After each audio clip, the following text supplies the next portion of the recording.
En esta sesión vamos a hablar de una cuestión muy importante que tiene que ver con el poder internacional del dinero.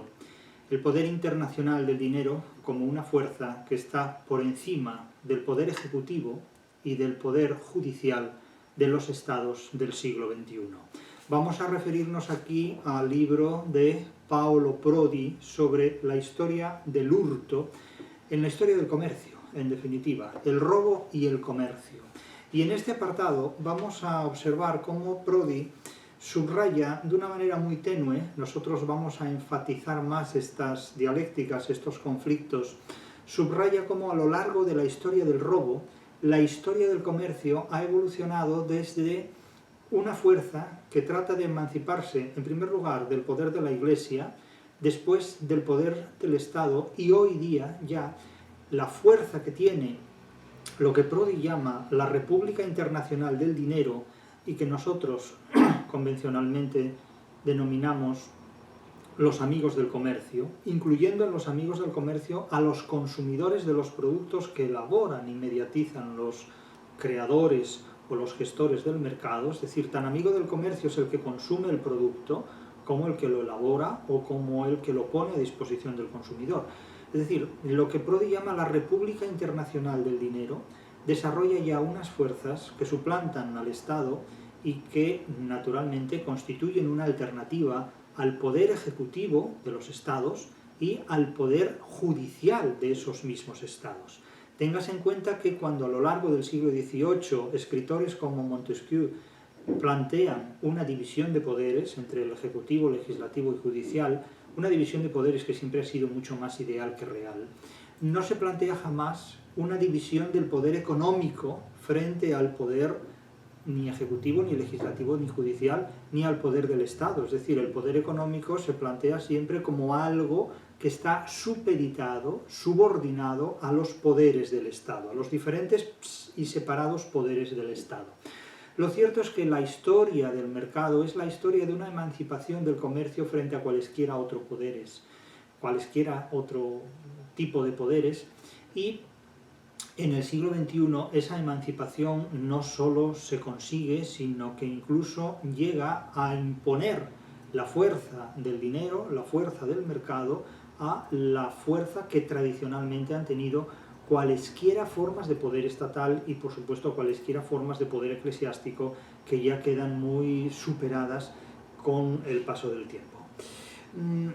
Paolo Prodi en este libro de alguna manera llega a plantear o llega a suponer que el mercado, el sistema mercantil, posee unas leyes propias, inmanentes y específicas. Incluso llega a hablar con frecuencia del mercado, como si el mercado se tratara de una entidad que en la posesión de estas leyes inmanentes calificaría de hurto o de robo todo tipo de transgresión o violación o quebranto de estas normas o de estas leyes. Incluso Prodi plantea que la historia del comercio es una larga historia por determinar y por conocer cuáles son las leyes inmanentes, las leyes que internamente gestionan y regulan el mercado por encima de la voluntad de los seres humanos. Quebrantar esas leyes a las que Prodi casi en cierta manera otorga valores metafísicos sin hacerlo explícito, pero postula una metafísica del mercado, es decir, hay unas leyes internas en el mercado y el ser humano, en la medida en que cumple con esas leyes, cumple con las exigencias del comercio, y en la medida en que traiciona el cumplimiento de esas leyes, traiciona también el comercio y su ejercicio legítimo. Entonces Prodi viene a plantear que el conocimiento de las leyes inmanentes del mercado es lo que debe objetivarse en un derecho mercantil, y el derecho mercantil es lo que deben estipular los estados para garantizar el correcto funcionamiento de una república internacional del dinero que asegure el bienestar de los estados y de las personas que forman parte de esos estados. Pero claro, esto es un idealismo, porque en la realidad el Estado trata de subordinar el comercio a sus propios intereses, con frecuencia a los intereses de la clase gobernante, y el comercio trata de subordinar los poderes del Estado a sus propios poderes, es decir, a los intereses de comerciantes que no quieren la fiscalización estatal ni las fronteras estatales. Y en esta pugna, en esta lucha, pues ha discurrido básicamente lo más importante de la edad contemporánea, y en estos momentos asistimos, hoy, en la primera mitad del siglo XXI, a un pulso violentísimo entre el poder judicial y el poder ejecutivo frente a los poderes del mercado. Vivimos este pulso. A mi juicio, este pulso se saldará con el triunfo absoluto y totalitario del comercio a lo largo de la segunda mitad del siglo XXI. De tal manera que este poderosísimo desarrollo del comercio y de las libertades del comercio se saldará con la disolución de los estados, con la supresión de las fronteras, un hecho que ya ocurre en cierta medida, pero que se radicalizará con el tiempo y que dará lugar a un concepto de libertad completamente diferente al que emana del concepto de libertad constituido por los estados. El derecho mercantil suplantará al derecho civil, habrá un derecho internacional que se comerá en términos mercantiles al resto de derechos, y esto introducirá una serie de cambios en la vida humana y en la historia de la vida humana que serán los que el futuro depare. Esto no es una profecía, esto es simplemente una observación de una historia del comercio y sobre todo del estadio actual en el que se encuentra esa evolución histórica del comercio, que dará lugar a formas de vida nuevas y completamente diferentes, que indudablemente son mejores o peores, pues va a depender del parecer de la gente que las tenga que vivir y atravesar. Para algunas personas esto es intolerable, para otras personas esto es lo más recomendable, y la vida sigue igual, como dice la canción. Es decir, a unas personas les parecerá bien, a otras mal, a otras peor, a otras regular, pero en definitiva es lo que viene y o nos hacemos compatibles con ello, o no. Es decir, podemos adaptarnos a una realidad desarrollando una sumisión, una obsecuencia, una obediencia, o podemos pactar con esa realidad exigiendo a esa alternativa que se nos impone una concesión también para nuestra propia supervivencia. Es la diferencia entre la adaptación y el hacerse compatible con algo. Una cosa es adaptarse a algo y otra cosa es hacerse compatible con ese algo. La salvación es individual. Cada persona verá qué es lo que puede hacer para sobrevivir en un mundo como el que viene. Ahora bien, no esperen, de ninguna manera esperen, que yo tome partido por una opción o por otra, porque en primer lugar yo no soy nadie para tomar partido ni a favor ni en contra de los amigos del comercio, ni a favor ni en contra de los estados. Estos hechos rebasan completamente mi voluntad y la voluntad de ustedes también. Es decir, lo que estos hechos no rebasan es la posibilidad de interpretarlos, tanto por mi parte como por parte de ustedes. Cada uno tendrá una interpretación que quiera de estos hechos. Ahora bien, observo, y cada día lo confirmo, que los seres humanos cuando hablan esperan siempre escuchar una interpretación que tome partido por una determinada orientación, por un determinado desenlace, y que se comprometa personalmente con el desarrollo de ese desenlace, lo cual resulta muy absurdo, porque es como pretender que si a mí no me gustan los animales, a mi vecino tampoco le gusten los animales, y que si a mí no me gusta la luna, pues a mi vecino tampoco le guste la luna. Eso no se puede pretender.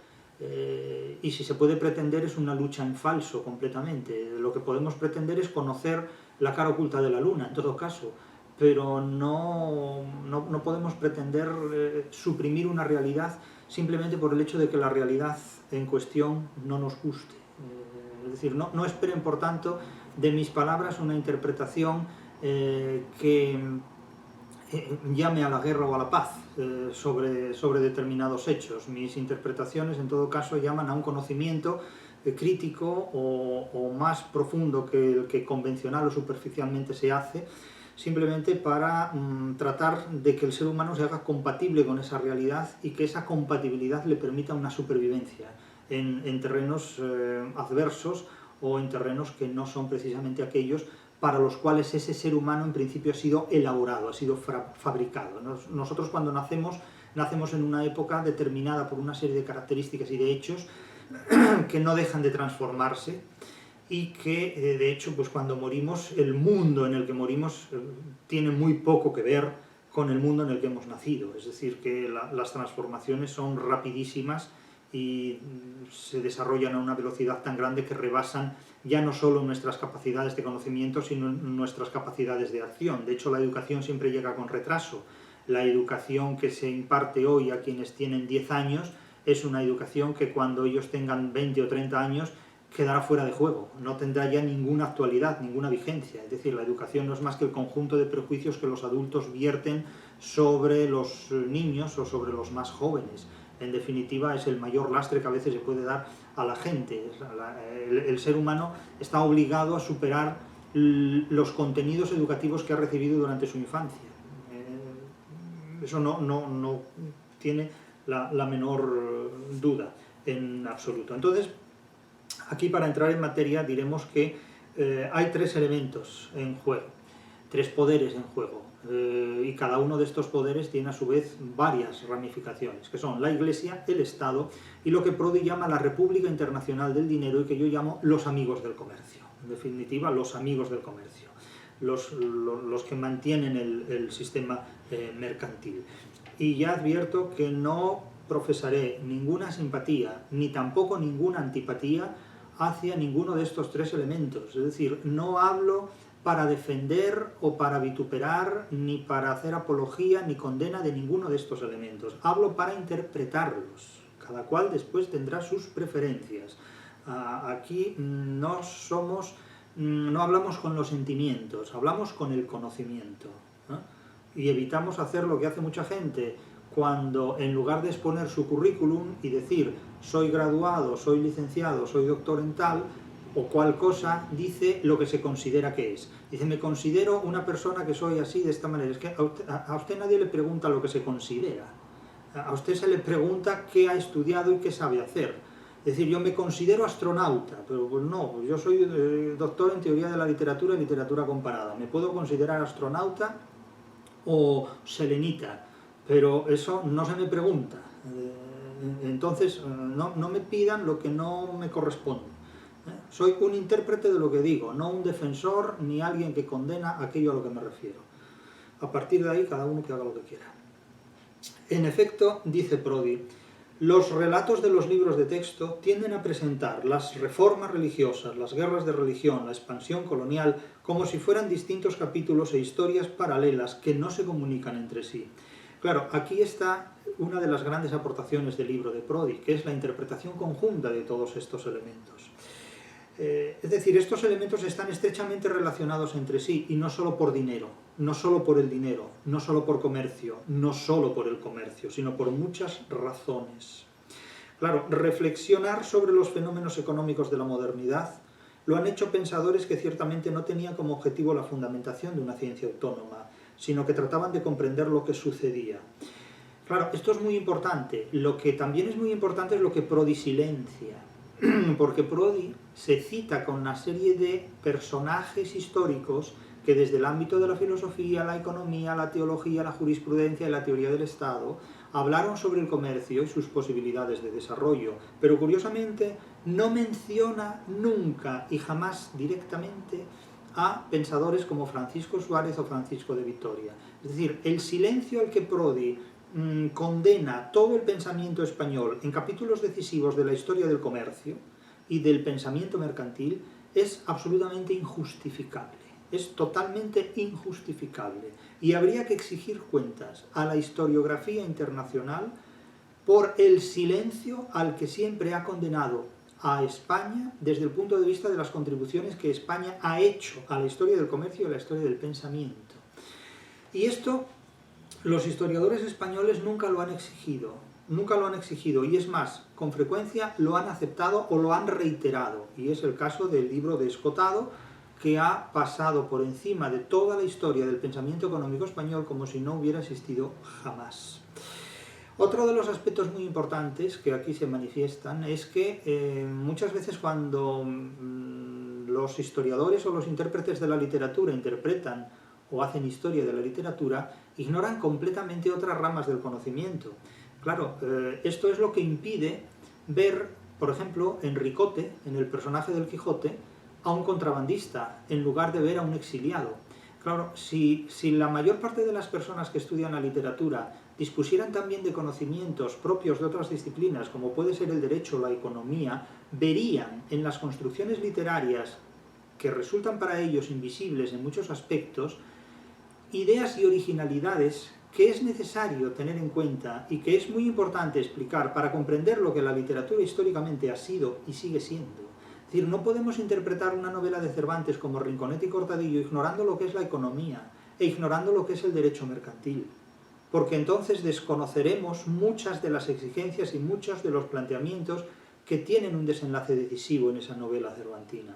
Tampoco podemos enfrentarnos al Quijote ignorando lo que es la historia del comercio, porque no percibiríamos, insisto, el protagonismo que en el contrabando adquiere un morisco como Ricote, al que los cervantistas han presentado siempre como una víctima del sistema de la época, cuando es un completo contrabandista, es decir, es un traficante de dinero, realmente, y así lo retrata Cervantes, como un auténtico traficante de dinero, envuelto en las peripecias y en las aventuras de una novela bizantina, que culmina incluso con la historia casi extraordinaria y fantástica de su hija Ana Félix. Pero es que, claro, quien solo sabe de literatura ni siquiera sabe de literatura. Esto creo que lo decía Goethe o algo así, se lo habrían dicho a él seguramente. Es decir, que quien solo sabe de una materia, al final no acaba ni sabiendo siquiera de esa materia, como decía Unamuno. Cuanto menos se lee, más daño hace lo que se lee, en definitiva. Y hay personas que solo leen a un autor, y que solo interpretan a un autor, y que todo lo subordinan a un autor, y que incurren en un monismo autorial absoluto. Es decir, yo solo leo, pues por ejemplo, a Jorge Manrique. Dice, bueno, pues usted no acabará entendiendo absolutamente nada si solo lee a Jorge Manrique. O yo solo leo a Kant, o solo leo a Spinoza, o solo leo la Biblia. Digo, bueno, pues usted no acabará entendiendo absolutamente nada, porque el mundo no cabe ni en Kant, ni en Jorge Manrique, ni en la Biblia, ni en Spinoza, ni siquiera en Cervantes cabe el mundo. Es decir, el mundo es muy superior a un autor o a una obra literaria o del tipo que sea, ¿no? O del tipo que sea.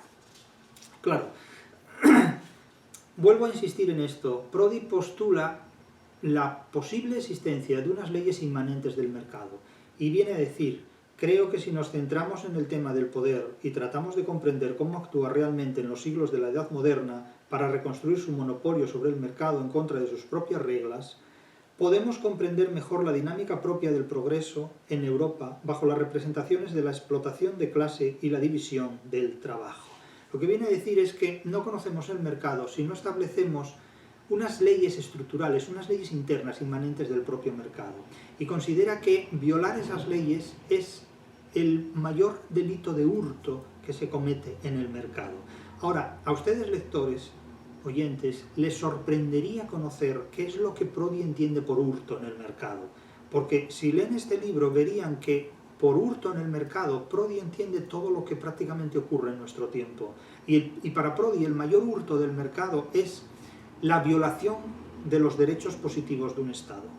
Esa es la tesis fundamental de Prodi. Prodi evidentemente no está de acuerdo con una globalización en la que el mercado se instaura como el poder político internacional, supraestatal y totalitario. Es decir, a Prodi no le gusta el camino que el mercado ha adquirido desde las últimas décadas del siglo XX, pero no se atreve a hablar de la instauración de una república internacional del dinero en términos benignos, en términos positivos.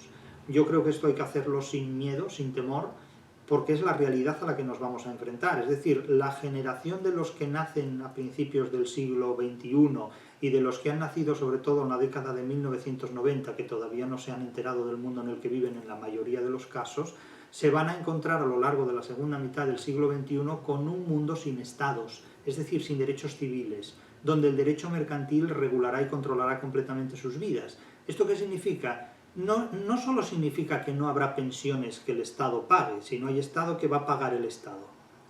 Vamos a un mundo sin Estado, ¿qué pensiones va a asumir el Estado si no va a poder hacerlo? Eso se termina con la generación de los boomers y con la generación X, no hay absolutamente nada, la gente trabajará hasta la muerte, porque entre otras cosas morirá mucho antes de lo que se imagina. Estas ideas sobre la longevidad afectarán a muy pocos.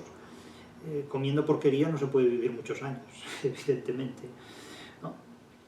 Y estas gentes que han nacido pues, de las décadas de 1990 en adelante conocerán un mundo de unas inseguridades terribles, donde los derechos civiles serán los derechos del mercado, no los derechos del individuo, serán los derechos del consumidor. Y me dirán ustedes, bueno, pero esto es terrible. Pues depende para quién. Si ustedes forman parte de los que gestionan el derecho mercantil, tal vez no. Es que esto depende de dónde les pille la tormenta, si les pilla cubiertos, si les pilla en un descampado. Eso ya es una cosa muy particular. Yo lo que les digo es la interpretación que observo en estos hechos y lo que viene. Aquí no hacemos profecías, aquí hacemos interpretaciones, que pueden resultar mejores o peores, que pueden resultar más tranquilizantes o más inquietantes, pero basta abrir los ojos y ver no lo que tenemos alrededor, sino lo que tenemos delante, ni más ni menos. Y, como advierte Prodi, se trata de una competencia por dominar el mercado y recomponer el monopolio del poder desde el Estado. Pero esta partida el Estado ya la ha perdido completamente. Y de hecho, solo el Poder Judicial y solo el Poder Ejecutivo en estos momentos se enfrentan al mercado, mostrando síntomas cada vez más evidentes de tener que pactar con el mercado para sobrevivir como poderes judiciales y como poderes ejecutivos. Ningún gobierno puede hoy día imponerle al Estado normas propias porque no tiene poder suficiente para hacerlo. El mercado se impone al Estado y se impone a los poderes judicial y ejecutivo de cualquier Estado. El mercado puede más, el dinero puede más que el Estado, el mercado puede más que el Estado.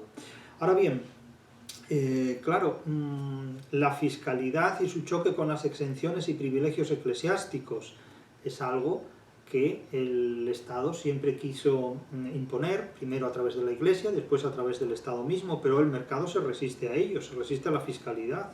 La legitimidad de los monopolios y las limitaciones de la competencia, claro, el mercado lucha por establecer sus monopolios, la globalización es en definitiva un monopolio de accionistas, es una oligarquía repartida.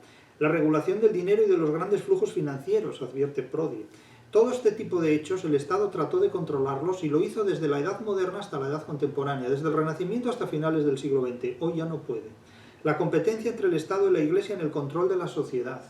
Hoy día esto se ha dirimido en favor del Estado, aunque la Iglesia sigue latiendo, pero menos, o se ha disuelto en el Estado en muchísimos aspectos, a través del protestantismo, por ejemplo, y el Estado hoy día es una fiera domesticada por el domador, que es el mercado internacional, el dinero internacional, en definitiva. Y dice Prodi, la cuestión de fondo es, cito, ¿quién juzga la validez de los contratos? ¿Quién establece que se ha cometido un hurto que infringe las normas del mercado? ¿Quién lo hace? ¿Lo hace el Estado? ¿Lo hace el Poder Judicial? ¿Lo hace el Poder Ejecutivo? ¿O lo hace simplemente el poder del mercado? ¿Tiene el mercado fuerza suficiente para imponerse a las decisiones judiciales? ¿Tiene el Poder Judicial fuerza suficiente para imponer sus sentencias de obligado cumplimiento al mercado? ¿Y si el mercado no las cumple? ¿Tiene el Poder Judicial fuerza para hacerlas cumplir? Solo a través del Estado. ¿Y si el Estado no tiene fuerzas para cumplirlas? ¿Quién las exige? Y claro, esto es el problema. ¿Quién tiene poder para legislar? ¿El mercado, la Iglesia o el Estado? ¿O un pacto o una colusión de dos de ellos contra un tercero o de uno de ellos contra los otros dos? Aquí en esta articulación de trimembre de estos tres miembros se va a decidir el futuro del planeta, en definitiva, a lo largo de este siglo XXI. Claro, advierte Prodi, la aparición de esa nueva concepción de la riqueza y del hurto, las trampas que el mercado puede exigir cometer al Poder Judicial y estatal, y político, y ejecutivo, como violación de las reglas del mercado y del bien común, contribuye a la revisión y a la redefinición de todas las fuerzas en juego, la religión, la política y el dinero, en un complejo circuito, la idea misma de soberanía. ¿Quién tiene el poder? ¿La Iglesia, el mercado o el Estado? Pues históricamente este poder ha ido variando. Entonces, claro, la Iglesia pierde el control sobre el mercado desde el Renacimiento en adelante. La Iglesia tenía el poder en la Edad Media, pero la Iglesia tiene el poder en la Edad Media porque en la Edad Media no hay Estado. En la Edad Media la moneda que se puede acuñar con una debilidad impresionante es la de apenas algunos señores feudales, pero evidentemente no tiene fuerza. La institución que acuña moneda con fuerza es el Estado. Y fíjense que hoy día hay estados que ya no acuñan moneda. Ninguno de los estados de la Unión Europea acuña moneda propia, sino que hay una moneda que es común a todos, acuñada por una institución que es superior a todos ellos. en el futuro puede haber monedas que ya no estén acuñadas ni siquiera por instituciones supranacionales, incluso monedas no acuñadas como el Bitcoin. Es una cuestión esta muy curiosa, ¿no? Porque la moneda exige una acuñación históricamente vinculada a un Estado. La Iglesia no acuña moneda, el Estado acuña moneda, pero es que hoy día ya trabajamos con monedas no acuñadas ni siquiera por Estados, sino por instituciones superiores a los Estados, por instituciones globalizantes y globales, como la Unión Europea y como otras que irán apareciendo, se irán subsumiendo a ellas. Entonces, claro, la Iglesia gobernó durante mucho tiempo durante una geografía sin Estado, y al no tener interferencias estatales podía hacer y deshacer lo que le diera la gana. Cuando surge el Estado, a la Iglesia este surgimiento le incomoda enormemente. Por esa razón la Iglesia es una institución que encuentra en el Estado a veces un aliado, pero a veces un adversario, y como los Estados entre sí. Pero la confederación actual de Estados se disuelve cada vez más para transformarse en una globalización donde la acuñación de moneda ya no pertenece a los Estados, ya no hay pesetas, ya no hay dracma, ya no hay lira, ya no hay marcos, ya no hay francos, hay euros. Hay una libra, vamos a ver durante cuánto tiempo esta libra se libra de una globalización. Ya se verá, esto el tiempo lo irá diciendo. Cito a Prodi. Por lo que se refiere en concreto a la transición de la Edad Media a la modernidad en Europa, también ha habido una tendencia reciente a estudiar la Iglesia como una potencia económica que dominaba la Europa medieval, una corporación superior a muchas de las grandes multinacionales que dominan el mercado en la actualidad. Pero es que eso era la Iglesia en la Edad Media, la gran corporación, el monopolio. La Reforma se ve sobre todo como un desafío lanzado por un nuevo competidor, al igual que la Contrarreforma se ve como una respuesta, como una creación de la empresa dominante a la aparición del nuevo competidor en el mercado. Y es así, no se equivoca, son dos formas de concebir una organización del comercio de manufactura eclesiástica, pero tengas en cuenta que el comercio reformista es el comercio del rastro, es el comercio de los rastrillos, es el comercio que no surge tampoco del Estado moderno, sino de los reinos o de las taifas o de las agrupaciones feudales de lo que era el Sacro Imperio Romano-Germánico, en definitiva. Es decir, eso es el comercio luterano, básicamente. No surge de los estados, surge de las ciudades-estado, de los pequeños feudos medievales que pululaban por toda la geografía del área germana contemporánea, en definitiva. Claro, ¿cuándo nace el Estado? Pues cuando la Iglesia pierde el control y surgen nuevas instituciones y nuevas configuraciones de la organización económica que ya no están manufacturadas por la Iglesia. Es decir, el Estado acuña moneda, la Iglesia no, ahí está la clave. Entonces, fíjense quién acuña la moneda. Si su país no acuña la moneda, quiere decir que ustedes no son dueños de la moneda que tienen. Y por lo tanto están totalmente ya supeditados a una estructura económica superior que decide su economía. Ahí no hay más que hacer. Cito a Prodi. Frente al debilitamiento de la estructura fiscal de la Iglesia, derivado de las pretensiones de las nuevas monarquías y de la economía monetaria, surgen los estados. Los tradicionales impuestos fundamentales, los diezmos y la nata, ¿saben lo que es la nata? La nata era que durante el primer año en que alguien tenía un trabajo, el sueldo del primer año trabajado se entregaba a la Iglesia. Fíjense ustedes si hoy día tuvieran que hacer esto. Es decir, lo que ganan durante el primer año, eso lo entregan ustedes a la Iglesia. Eso es lo que ocurría en tiempos medievales. Los diezmos, por una parte, la 10ª parte de lo ganado cada mes, y la nata, que era el sueldo íntegro ganado durante el primer año de contratación. Fíjense ustedes esto. Todos los impuestos que se habían cobrado durante siglos sobre la concesión y las rentas de los beneficios eclesiásticos disminuyeron o desaparecieron cuando se crean los estados. O sea, imagínense ustedes lo que pierde la Iglesia cuando surgen los estados. Los príncipes empezaron a confiscar o intervenir en las propiedades y rentas eclesiásticas mucho antes de la Reforma. Y para remediarlo, Roma incrementó la recaudación de rentas extraordinarias con la concesión de exenciones, dispensas de irregularidades canónicas y privilegios por la penitenciaría apostólica. Surgen las bulas, que fue el detonante de la Reforma. En esta nueva realidad surgió la venta de indulgencias. La literatura está llena de episodios en los que los grandes timadores de la época son bulderos o vendedores de indulgencias. Desde los cuentos de Canterbury, de Chaucer, hasta episodios decisivos de Lazarillo de Tormes. Los grandes timadores se dedican a vender bulas, que se convirtió, vamos, en lo que provoca el estallido de la Reforma luterana, en definitiva. Solo a la luz de estas grandes coordenadas cronológicas y espaciales es posible captar, escribe Prodi, con la debida perspectiva, el significado de la Reforma protestante y de la Reforma católica, de la Contrarreforma católica promovida por el Concilio de Trento. Que tales acontecimientos no fueron tanto una ruptura repentina o una reacción a la corrupción y los abusos que se habían establecido en la vida eclesiástica, cuanto la conclusión de un largo período de crisis en la cristiandad medieval. Más que un origen, en cierto modo fueron la culminación, el resultado de un proceso de transformación en tanto la nueva relación del individuo con Dios como en la relación pública entre lo sagrado y el poder, la Iglesia y el Estado y el mercado. En definitiva, había que subvencionar la construcción de la Basílica de San Pedro y las indulgencias reemplazaron la financiación eclesiástica que durante la Edad Moderna desapareció y que la había alimentado a la Iglesia tan poderosamente durante la Edad Media. Claro, a partir de aquí el Estado se convierte en la institución que garantiza ya la tipificación de los delitos, que dejan de ser pecados para constituirse en delitos. Para la Iglesia pueden ser pecados, pero lo que importa es lo que dice el Estado, y el Estado los tipifica como delitos. El hurto ya no es solamente un mandamiento de la ley de Dios castigable, es decir, no robarás, el séptimo mandamiento, sino que es un delito tipificado en los ordenamientos jurídicos de cada uno de los estados modernos, ¿no?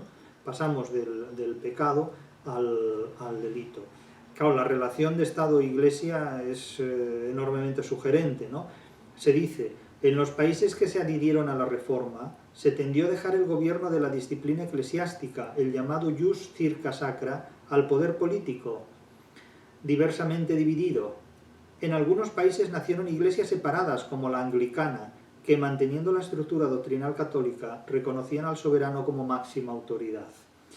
Claro, para que se note que no solo el catolicismo mantuvo la unidad Iglesia-Estado, la unidad Iglesia-Estado se mantuvo más fuertemente todavía asociada al protestantismo, mucho más que dentro del catolicismo, lo que pasa que por alguna razón la gente lo interpreta al revés. Se intentó contrarrestar la fragmentación de los estados modernos con el centralismo de la curia romana y el poder indirecto del pontífice romano también en los asuntos temporales para garantizar el objetivo espiritual de la salvación humana por encima de la política. Es decir, la relación entre Iglesia y Estado ha estado siempre presente. Pero lo primero que llama la atención, y así lo subraya Prodi, es que en el Concilio de Trento apenas se presta atención al comercio, pero tampoco la Reforma prestó tanta atención teológica al comercio como cabría esperar. Cito a Prodi: por extraño que parezca, el silencio del Concilio de Trento y del magisterio eclesiástico, tanto católico como protestante en general, sobre los problemas del mercado, la ética económica en general, llama mucho la atención. Para aclarar la cuestión de la legitimidad de los intereses financieros y la deuda pública a principios del siglo XV, muchos mercaderes pedían el pronunciamiento de una gran asamblea eclesiástica o de un consejo de expertos nombrado por la Iglesia para aclarar estos asuntos. Sin embargo, no se hizo ni por parte de los católicos ni por parte de los reformadores. Y entonces Prodi dice que esto ha tenido dos consecuencias, y son las siguientes. La primera consecuencia es, cito a Prodi, de este silencio es posible extraer dos conclusiones. La primera es que en realidad los principales interlocutores del poder religioso ya eran los estados, tanto en los países protestantes como en las iglesias territoriales, como en los países católicos. Incluso la estructura política y financiera de la Iglesia romana, con el Estado papal y el sumo pontífice, dependía entonces de un equilibrio europeo entre la política y la circulación de capitales. Es decir, que desde el punto de vista del dinero, las diferencias entre católicos y protestantes fueron cero. Es decir, el dinero no tiene Dios. Por lo tanto, cuando Pérez Reverte dice que nos equivocamos de Dios, es que no sabe de lo que habla. O sea, realmente no sabe de lo que habla. Eso es una frase bonita y atractiva, pero que en sí mismo no significa absolutamente nada. Eso es un truco filológico, es un truco sofístico, es como un truco de magia. La religión tiene Dios, pero el dinero no. El dinero nunca se equivoca de Dios, porque no tiene ninguno. Y cuando no se tiene nada, no se puede equivocar respecto a ese algo, porque el dinero no se equivoca nunca. El que se equivoca es el que invierte el dinero, pero desde luego no el dinero en sí mismo. Por lo tanto, no cabe decir que nos hemos equivocado de Dios. ¿Quién se equivocó de Dios? ¿Quién? Más se equivocaron todavía los protestantes, que se lo acabaron cargando en el fragmento 125 de la Gaia Ciencia de Nietzsche, cuando dice que Dios ha muerto, ¿no? Dicen Dios ha muerto y el diablo no. Bueno, hombre, ¿y cuál es la diferencia entre Dios y el diablo? Los teólogos sabrán. La segunda conclusión es que aun compitiendo, dice Prodi, entre sí las confesiones, las iglesias de la edad moderna mantienen una actitud muy similar y común, más allá de la presencia o no del espíritu capitalista, en lo que se refiere a la ética del mercado, dando lugar a una plataforma compartida por toda Europa que permite la continuación y el desarrollo de una práctica mercantil esencialmente unificada y la circulación de hombres y capitales independientemente de las creencias religiosas y incluso durante la larga noche de las guerras de religión. Es decir, se podían matar en nombre de la religión, pero eran totalmente aliados en nombre del dinero. Lo único que los separaba era la gestión de ese dinero, en el sentido de que quítate tú que me pongo yo.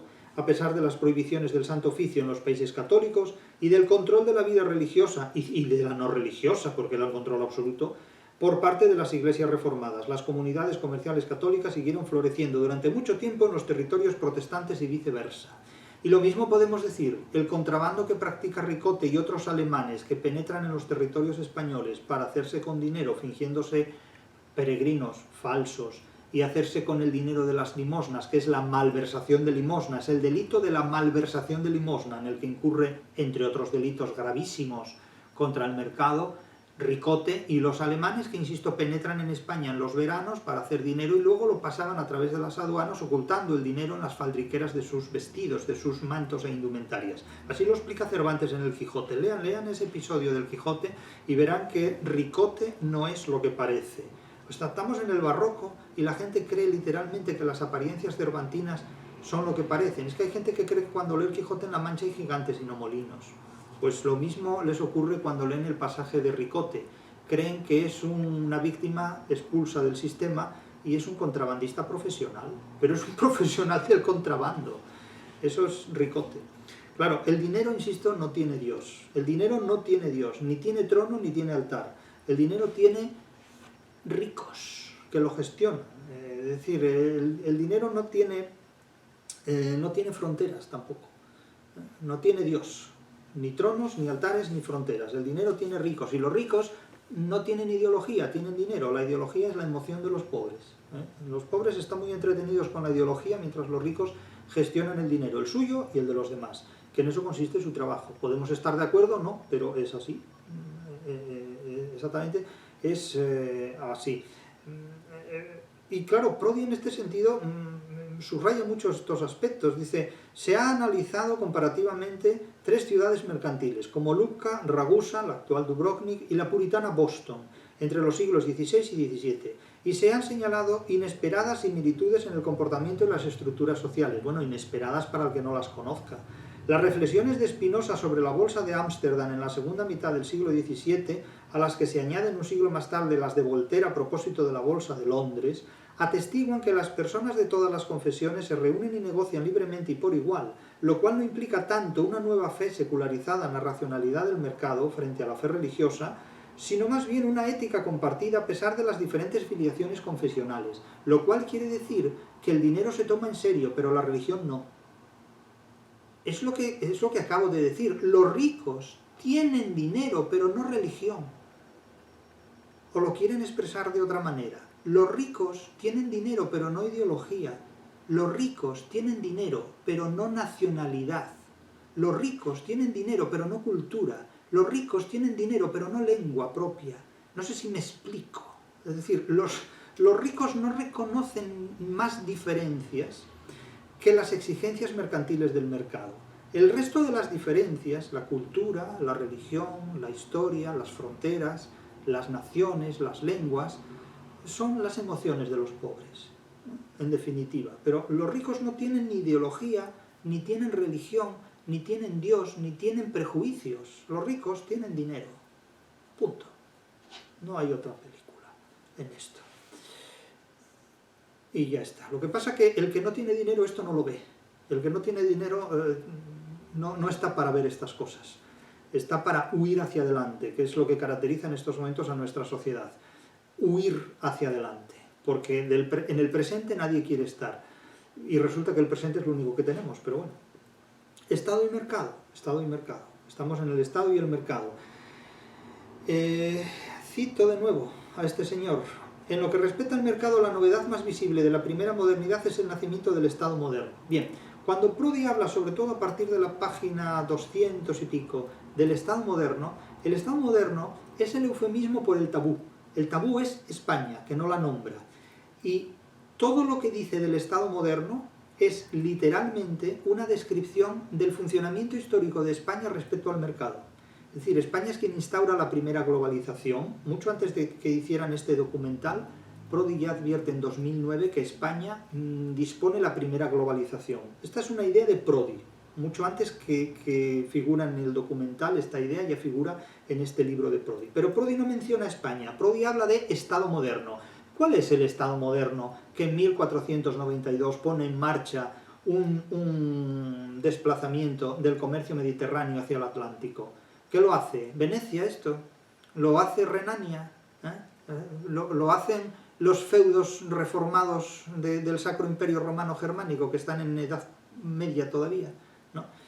Entonces, él habla del Estado moderno donde debería decir España, y lo sabe, pero lo silencia. Como sujeto político colectivo único que tiende al monopolio del poder en un territorio determinado, en este caso el globo entero, todo del Mediterráneo al Atlántico. ¿Hasta qué punto la aparición del Estado fue decisiva en el desarrollo de los mercados modernos, desde los estados regionales italianos del siglo XV hasta las grandes potencias de los siglos XVII y XVIII? Hombre, ¿y el siglo XVI qué? ¿Se lo comen? Se lo come el señor Paolo Prodi. Lo ha analizado recientemente fulanito de tal. Dice aquí, cita uno, que no se sabe ni quién es, pero bueno.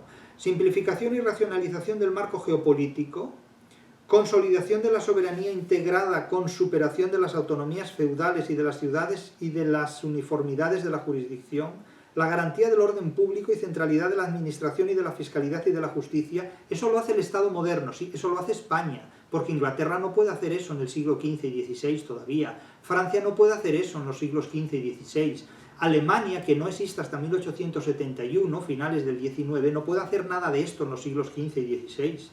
Nada de esto todavía. Es decir, que la superación de las autonomías feudales la hacen los reyes católicos en la península ibérica. La consolidación de una soberanía integrada en un Estado lo hace España en 1492. La simplificación y racionalización del marco geopolítico lo hace España en 1492. No lo hace ni Inglaterra, ni Italia, que está en plena ya decadencia absoluta, ni Alemania, que no sabe todavía cuáles son los límites de su cartografía. Y Prodi dice que esto lo hace el Estado moderno. ¿Y cómo se llama el Estado moderno? Se llama España. En esa época se llama España. Y es lo que elabora toda esa teoría, tal como Maquiavelo en El Príncipe sugiere muchísimos aspectos, que tiene como modelo político a Fernando el Católico. Esto es un hecho completo, pero Prodi no lo menciona. Prodi, en lugar de decir España, dice Estado moderno, ¿no? Y la expansión de las redes de infraestructura en las comunicaciones y la cultura, el establecimiento de una clara distinción entre propiedad privada y pública. Esto lo hace España, que es quien establece los itinerarios mercantiles y la talasocracia de los siglos XV, XVI y XVII. Hasta el XVIII las cosas no cambian y muy lentamente. Ya digo que todavía en 1752 Inglaterra empieza a medir el tiempo como es debido, porque hasta 1752 Inglaterra sigue utilizando el calendario anterior a la Edad Media, antemedieval, el calendario juliano, que no usa el gregoriano todavía. Entonces el Estado domina el mercado. La libertad de mercado entra en conflicto con el poder autocrático del Estado absolutista. El Estado controla completamente el mercado en términos además totalitarios y absolutistas, es el Estado absolutista. El Estado establece fronteras, interviene mediante prácticas monopolistas, exprimió la fuerza financiera mediante el aumento de impuestos y la deuda pública en función de la política del poder. Son épocas en las que el Estado domina absolutamente el mercado y lo domina de forma violenta. El Estado tiene ejércitos terribles, poderosísimos, el Estado está habituado a imponer su voluntad mediante la guerra, mediante la fuerza, mediante la violencia, y no hay comercio que se le resista.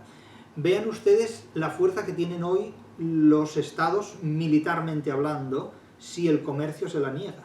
Es decir, que noten que hoy, digamos, la belicosidad de los estados para controlar el mercado es igual a cero, porque es el Estado el que ha sometido completamente su voluntad a la voluntad del mercado, y el mercado es el que dice que no a la guerra, por una parte, pero luego por otro lado vemos que sigue habiendo guerras. Pero lo que sí deja muy claro el comercio es que las guerras las controla el comercio, no el Estado.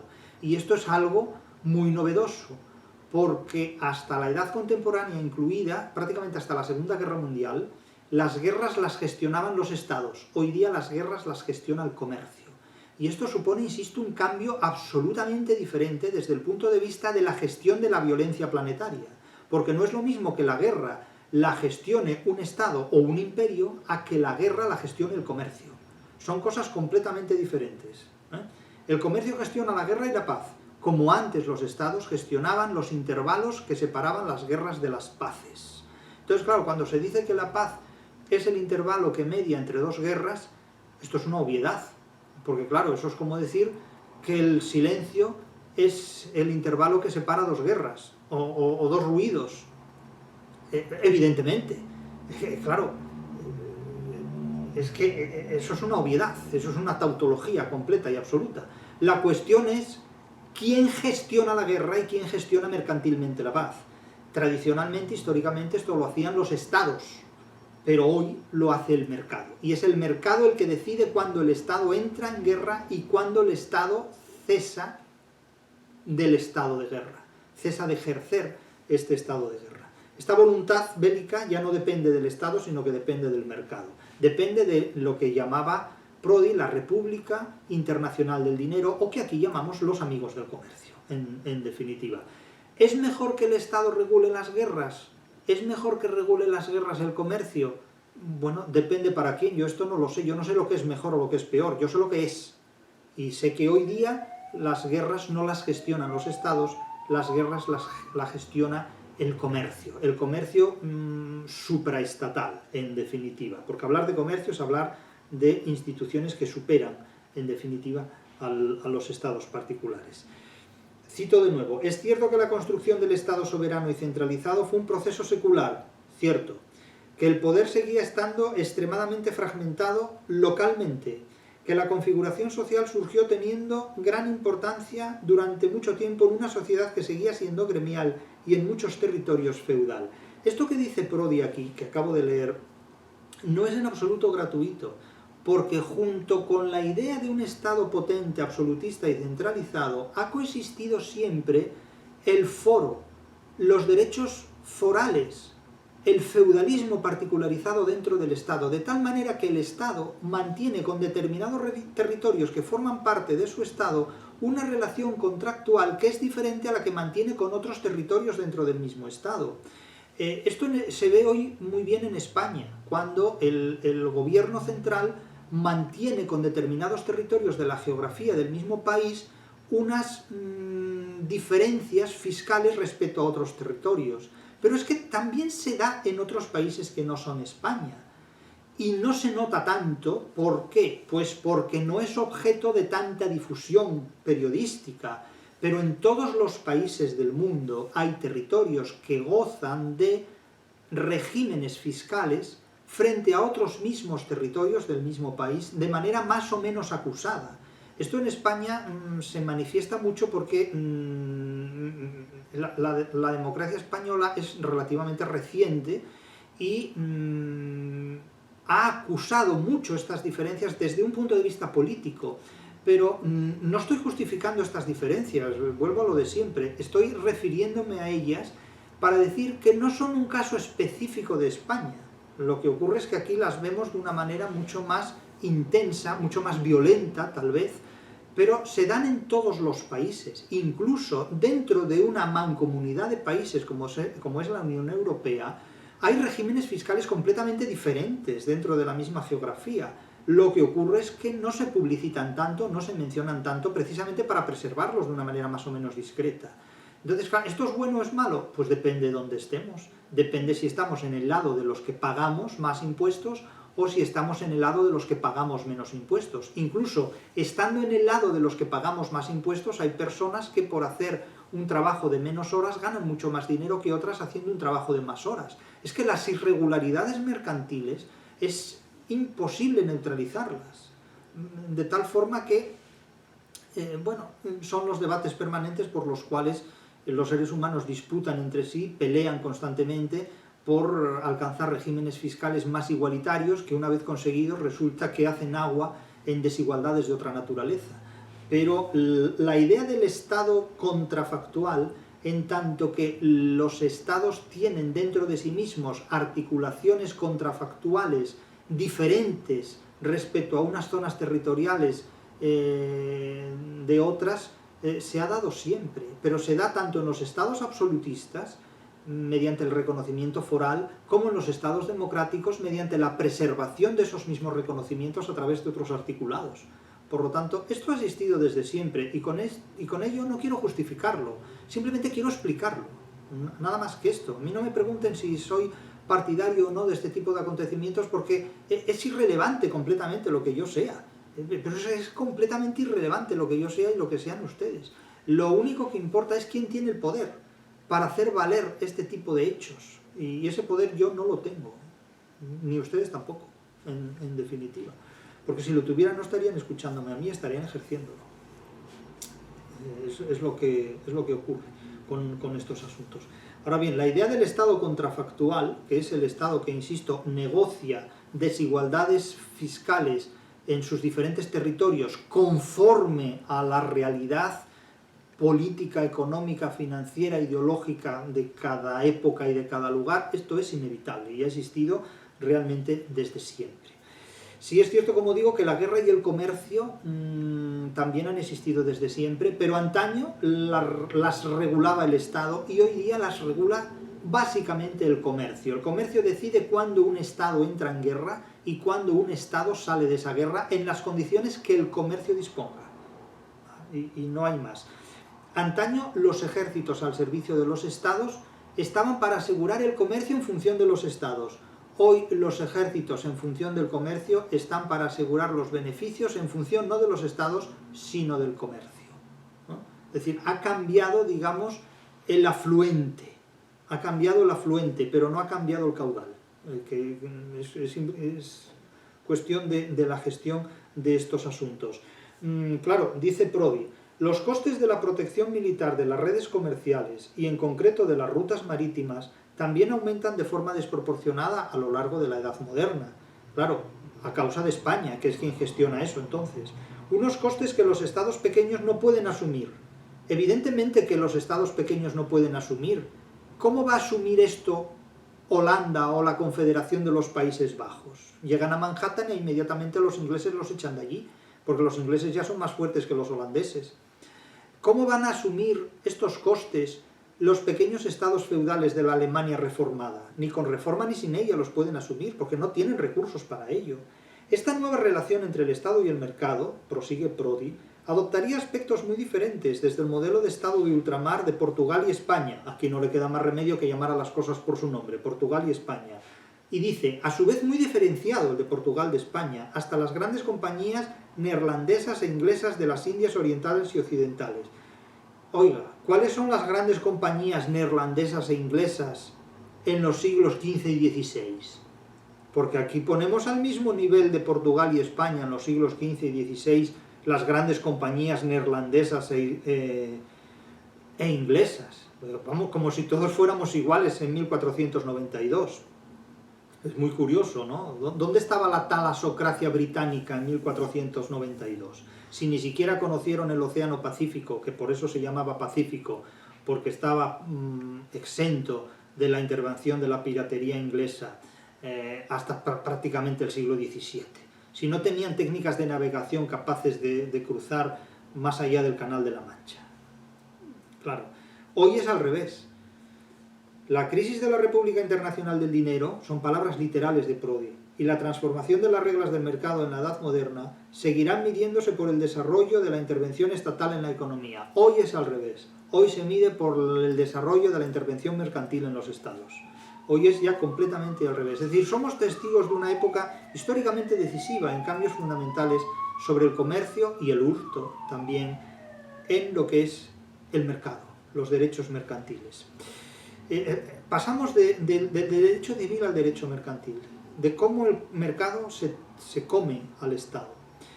Por lo demás, tampoco hay que pasar por alto la resistencia interna que ofrecieron las estructuras feudales y las autonomías urbanas supervivientes, es decir, que los grupos humanos colectivamente organizados se resisten también al poder del Estado, pero el Estado los aplasta.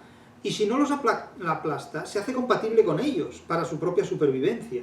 La construcción del Estado adquiere un aspecto muy diferente cuando la consideramos desde el punto de vista teórico-ideológico que cuando la estudiamos en su arduo progreso a lo largo de los siglos, en realidad concretamente. Una cosa es la afirmación teórica de la doctrina de la soberanía, la concentración de poder y el absolutismo, y otra la puesta en práctica de tales principios, porque la construcción del Estado moderno en muchos aspectos se salda pactando foralmente con privilegios territoriales absolutamente inextinguibles que llegan hasta hoy.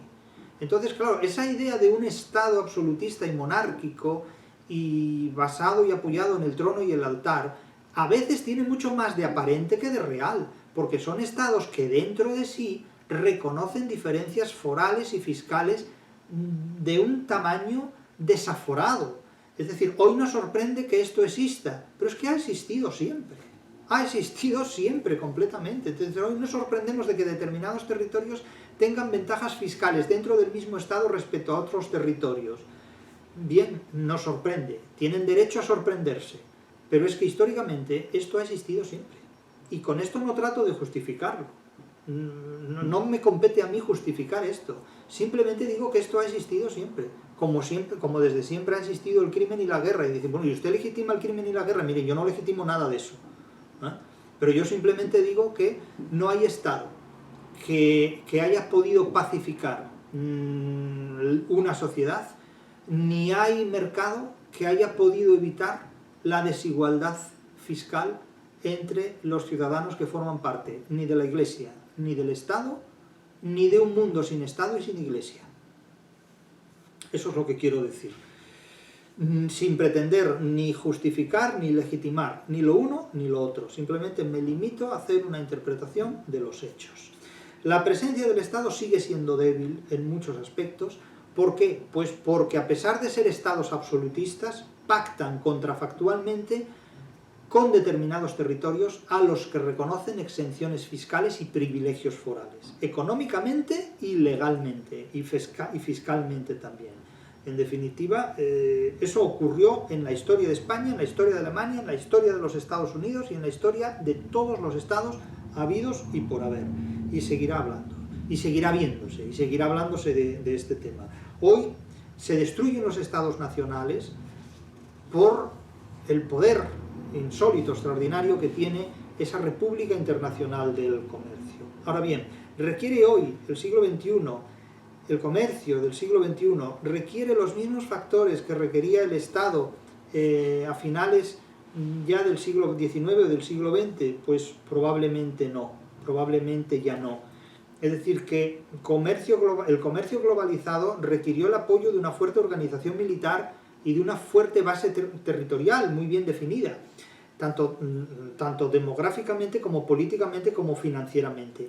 Pero hoy día eso ya no es necesario, porque el poder ya no necesita a los estados, el poder mercantil, el poder del mercado ya no necesita a los estados para preservarse en primera línea. Más bien ocurre al contrario, los estados le molestan, le estorban. No vivimos en el Renacimiento, no vivimos en los siglos XVI-XVII.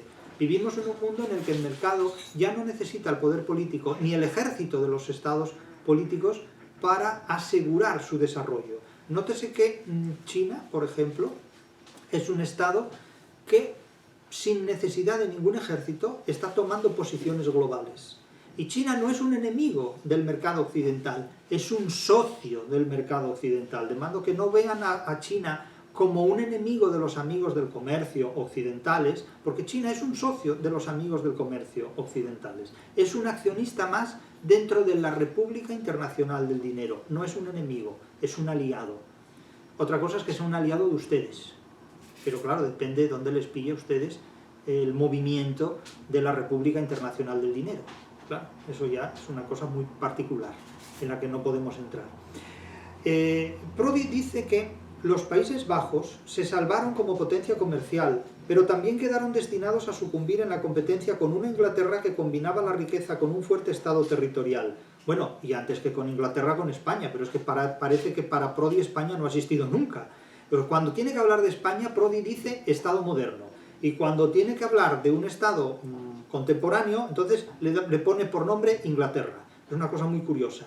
Mientras que hacia 1650 la renta pro cápite de los Países Bajos seguía siendo muy superior a la de Gran Bretaña, un siglo más tarde quedó claramente atrás, y pese a sus vastos territorios de ultramar, se vieron abocados a seguir siendo definitivamente una potencia de segunda categoría, como si alguna vez, habiendo sido una primera potencia, hubieran sido relevantes en algo.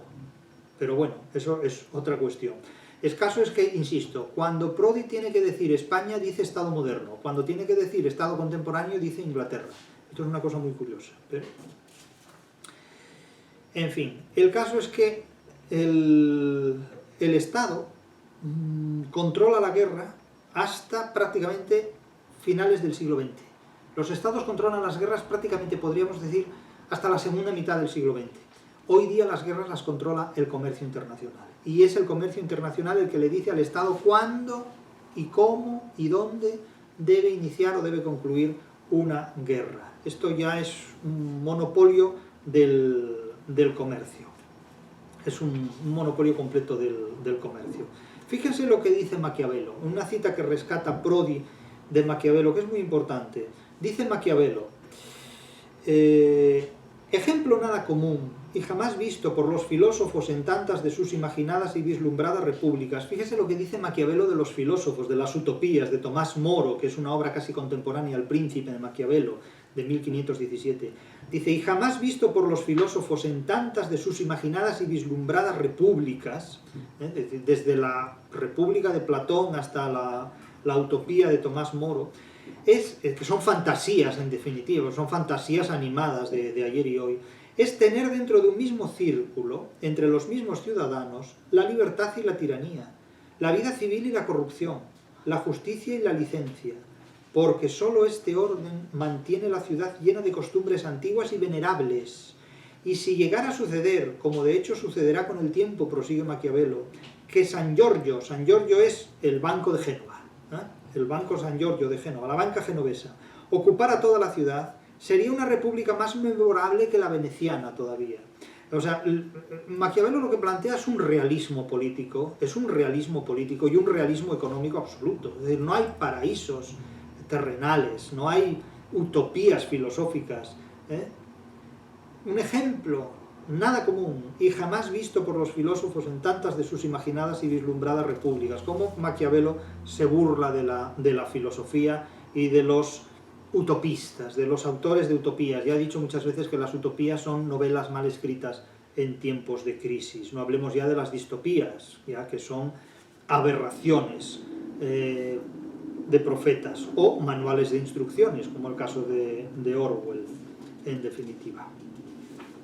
Sea como fuere, una y otra vez, España es lo que Prodi tiene en la mente, pero no la nombra nunca. Dice, el control del territorio sobre vastas zonas geográficas, puesto en práctica por el Estado moderno, es decir, por España. Porque ¿qué estados modernos pusieron su control político sobre vastas zonas territoriales? Eso solo lo consiguió España. Entonces aquí habla, en lugar de España dice Estado moderno. Permite la construcción y el mantenimiento de vías de comunicación, carreteras y puentes relativamente fáciles y seguros. Permite la talasocracia, en definitiva. ¿Quién tuvo, sino Sevilla, el monopolio del comercio atlántico durante siglos? El Estado moderno se llama España, Paolo Prodi. Para el Estado moderno, dice Prodi, es decir, para España, fue fundamental, de acuerdo con todos los manuales, la crisis de la Guerra de los 30 años y los tratados de Westfalia de 1648, la desaparición de toda autoridad supraestatal imperial y el establecimiento del sistema de estados soberanos. Es decir, eso es una Commonwealth reformada. en definitiva, mucho más estructural, que conducirá a finales de siglo a la creación de los primeros bancos nacionales, etcétera, etcétera. Pero él, cuando habla de Estado moderno, evita nombrar a España. Cuando habla de Estado contemporáneo, habla de la paz de Westfalia, la guerra de los 30 años, que dejaron a la geografía alemana completamente destruida. La dejaron en el idealismo, porque no tenían más que ensoñaciones que poder hacer. Eso es una idea que sostiene Isaac Berlin, sobre todo en las raíces del romanticismo. Es decir, tras la guerra de los 30 años y tras la paz de Westfalia, Centro Europa es un desierto de miseria, completamente. Es decir, el país que reúne mejores requisitos para afrontar un desarrollo económico ya será Inglaterra, que es en definitiva el motor de la economía del siglo XVIII, básicamente. En definitiva, la República Internacional del Dinero, que caracterizó especialmente la última fase de la Edad Media y la primera de la Edad Moderna, será un error identificar esa República Internacional del Dinero con el mercado. Prodi disocia el mercado del dinero. Disociación difícil de ejecutar, francamente, pero bueno, admisible en teoría. Sería igualmente engañoso imaginar una historia de la Edad Moderna a la sombra de las iglesias y los estados, sin tener en cuenta el peso del mundo comercial y financiero, que ni siquiera se fragmentó en el periodo más oscuro de las guerras de religión. Porque volvemos a lo anterior, el dinero no tiene Dios, el dinero no tiene religión, como los ricos no tienen ideología, los ricos tienen dinero.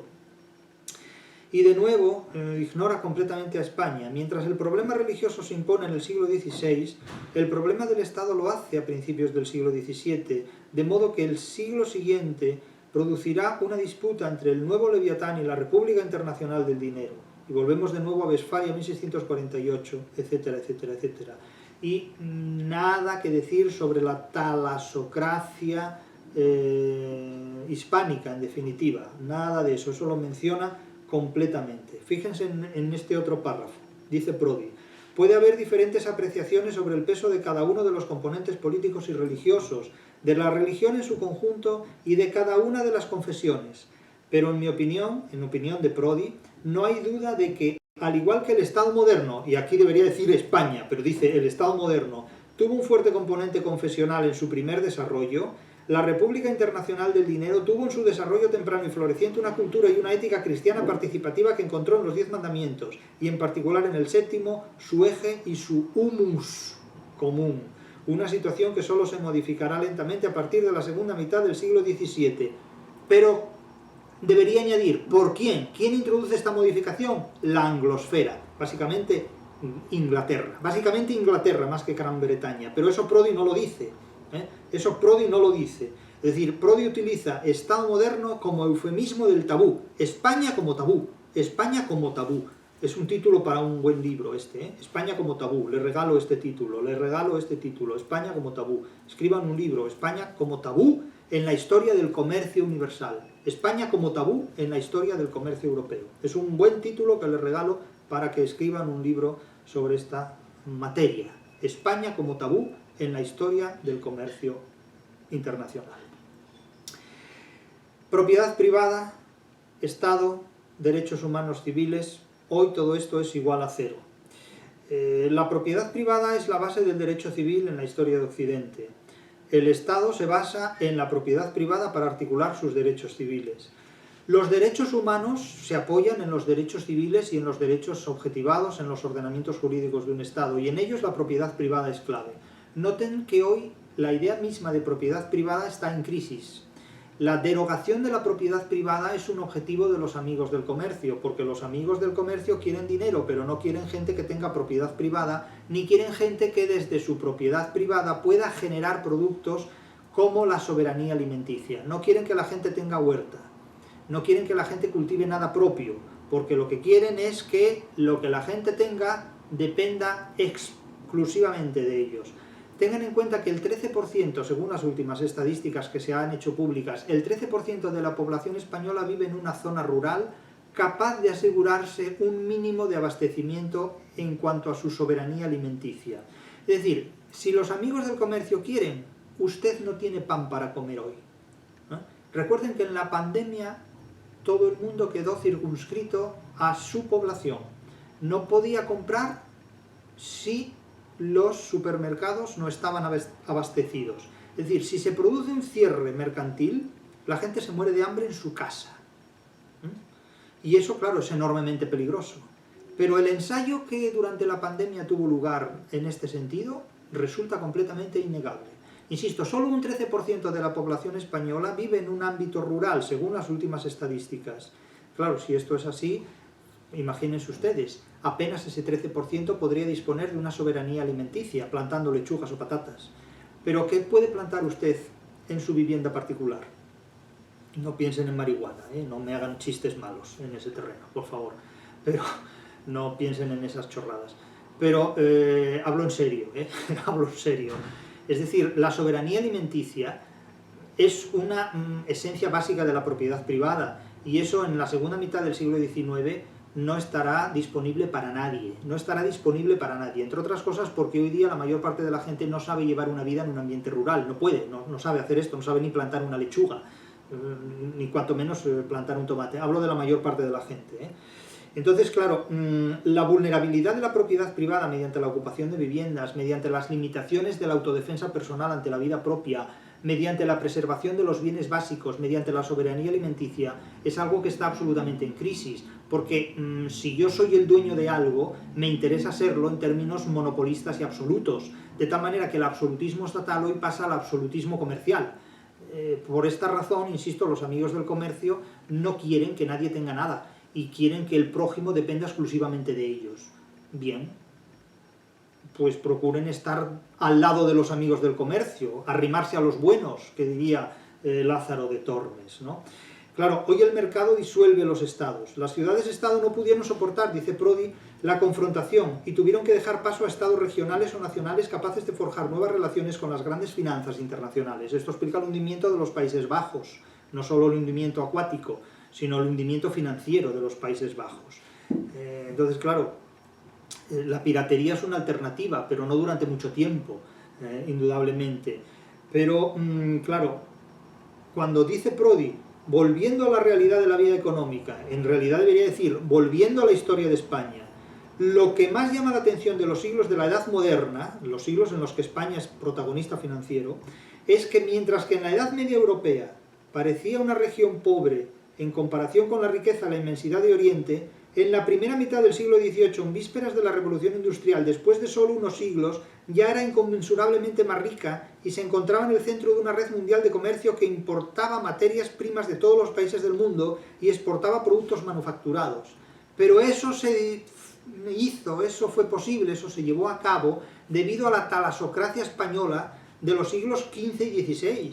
Sin esas redes marítimas y comerciales previas, no habría sido posible lo que vino en el XVIII. Es decir, que la eclosión financiera del siglo XVIII se debe a España, que fue quien desarrolló el material que hizo posible todo eso, la circunvalación del globo terrestre y todas esas cuestiones. Como dirían nuestros colegas economistas, en un corto lapso de tiempo, algo más de 2 siglos, y a un ritmo cada vez más acelerado, cambiaron los fundamentos de la economía, pero esos fundamentos de la economía los materializó España, no Inglaterra, que los encontró ya hechos. Es decir, los pilares constituidos por la población, el desarrollo tecnológico, la organización de la empresa, el crédito y el dinero, la producción, la renta y el consumo. Sobre todo el consumo, porque, insisto, tan amigo del comercio es el que consume como el que produce el producto y lo sitúa en el mercado para su consumo. Sin consumidores de comida basura, la comida basura no generaría los beneficios que genera. El Estado moderno, a la vez que avanza en el ámbito que antes ocupaba la Iglesia, tendió a expandirse en la República Internacional del Dinero, absorbiendo así no solo la función de modelar la concepción del hombre y de transformar el pecado en delito, sino rendimientos específicos, el proceso de globalización de esta República Europea. Efectivamente, el proceso de globalización de esta República Europea que fue posible gracias a España. De hecho, fíjense cómo se titula el epígrafe 5 de este capítulo de Prodi en la página 238 de su libro. Se titula "De la primera globalización a los imperios coloniales", pero elide deliberadamente el nombre de España, porque quien ejecuta esa primera globalización es España, no es Holanda ni es Inglaterra en el siglo XV.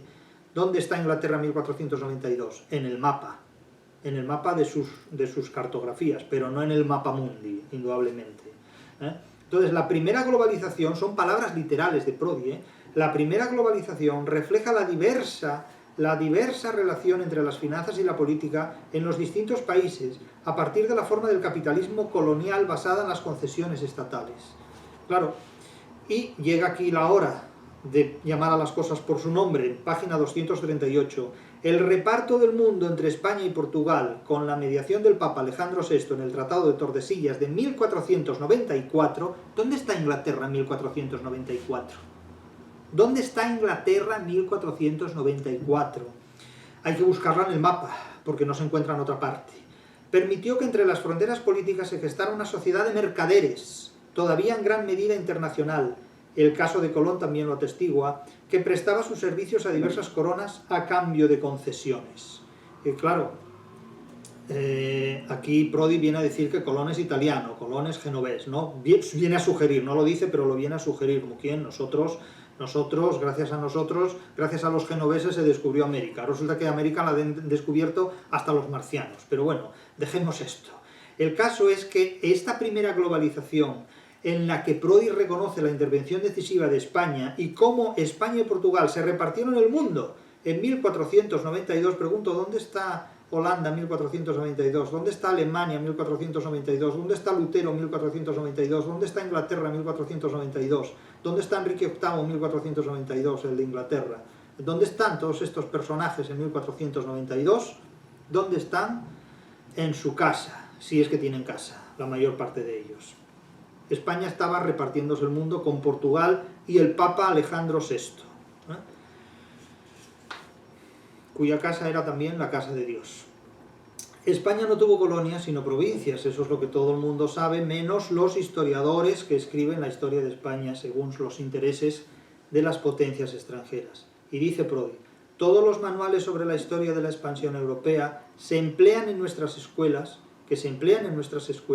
ilustran los diferentes tipos de colonización de Portugal, Países Bajos, Inglaterra. Aquí no menciona España, curiosamente, con respecto al modelo español, que disocia de este modelo de colonización, inspirado en la Reconquista.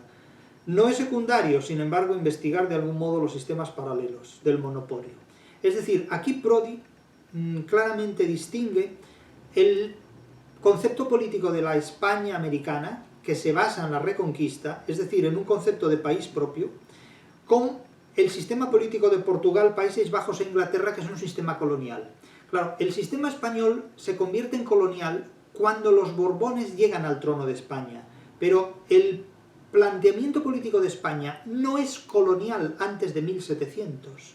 Los Austrias no tienen un concepto de colonia en América. El concepto de colonia se debe a una interpretación historiográfica retrospectiva que tiene como causa primera el hecho de que los Borbones convirtieran las provincias en colonias, es decir, en instituciones que funcionaran al modelo francés, y que naturalmente ya identificaran la política española con lo que no era genuinamente la política española. Pero esto ya es otra cuestión, esto es otra cosa. Y de nuevo insistimos en que hay una realidad cosmopolita,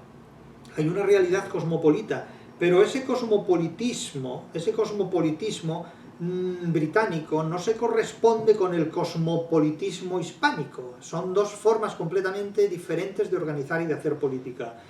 Existía, dice Prodi, una política cosmopolita en la que las personas de todos los rincones del mundo se encontraban en igualdad de condiciones, basándose únicamente en los negocios y la confianza, independientemente del color de su piel o de su confesión. Una república de mercaderes con sus instituciones, sus costumbres, su lengua y un espíritu abierto a las diferentes identidades étnicas y religiosas. Esto lo hacía España, pero no lo hacía Inglaterra. Vamos a ver, los colonos ingleses que ocuparon lo que hoy es Estados Unidos, Norteamérica, mantenían una república de mercaderes, con los seres humanos que de raza negra cazaban como si fueran bestias y animales y los llevaban importados como esclavos a la geografía de los Estados Unidos actuales. Pero vamos a ver, esa no es una república de mercaderes, esa es una república de mercaderes en las que unos animales monstruosos y terribles apresaban a seres humanos para venderlos y marcarlos como reses en los Estados Unidos, en las colonias americanas. Entonces, claro, esto es un idealismo descriptivo por parte de Prodi que proyecta sobre la anglosfera como si el cosmopolitismo entre blancos y negros fuera el paraíso terrenal, cuando aquí lo que se encubría tras toda esta apariencia es la trata de negros, es la trata de seres humanos a los que se martirizaba como esclavos, para el desarrollo de unas colonias británicas en los Estados Unidos. Es decir, claro, el cosmopolitismo del siglo XVIII, el cosmopolitismo del siglo XVIII es la trata de negros. Entonces hay que explicar mejor en qué consiste el cosmopolitismo del siglo XVIII para Inglaterra, que sin duda ya existía en el plano de la convivencia y el mestizaje. Madre mía, hablar de mestizaje, pero no hay mestizaje en la anglosfera. Es decir, los colonos británicos hacen una colonización de familias enteras, llevan a su familia y a sus hijos, mientras que los españoles eran hombres solos que se mezclaron con las indias. Es decir, Hernán Cortés ya tiene a su señora, llamada la Malinche por sus adversarios. Pero quiero decir, el mestizaje que tienen los españoles no lo tuvieron los ingleses nunca jamás. Jamás, de los jamases. Entonces, hablar de cosmopolitismo y de convivencia y de mestizaje de culturas, eso es un concepto posmoderno completamente. Es que ni en el siglo XX se daba esto, ¿no? Donde se distinguían en el Pentágono todavía baños para negros y baños para blancos. Claro, es una cosa aberrante esto. Suele ser no tanto un sistema como una serie de caminos que conducen a Londres o a Amberes. Vamos a ver, decir que el mestizaje, el cosmopolitismo y la convivencia entre etnias conduce a Londres o a Amberes, eso es inasumible.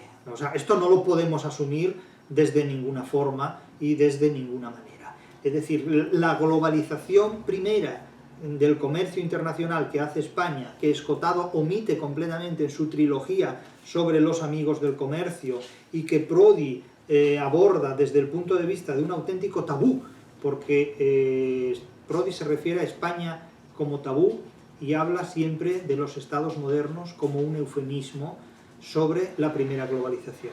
España como tabú en la historia del comercio es lo que nos han enseñado sobre todo Escotado en su trilogía y también Paolo Prodi en este libro suyo, en el que hoy más que nunca las guerras no las disponen los estados, sino que las disponen los miembros de la República Internacional del dinero, del mercado. Hoy día las guerras no las organizan los estados, las organiza el dinero internacional, es decir, el mercado internacional. Del mismo modo que es el mercado internacional quien gestiona ya el poder ejecutivo y el poder judicial de los estados en franca decadencia. A finales del siglo XXI ya no habrá estados que gestionen el derecho civil, porque el derecho mercantil se lo habrá comido todo.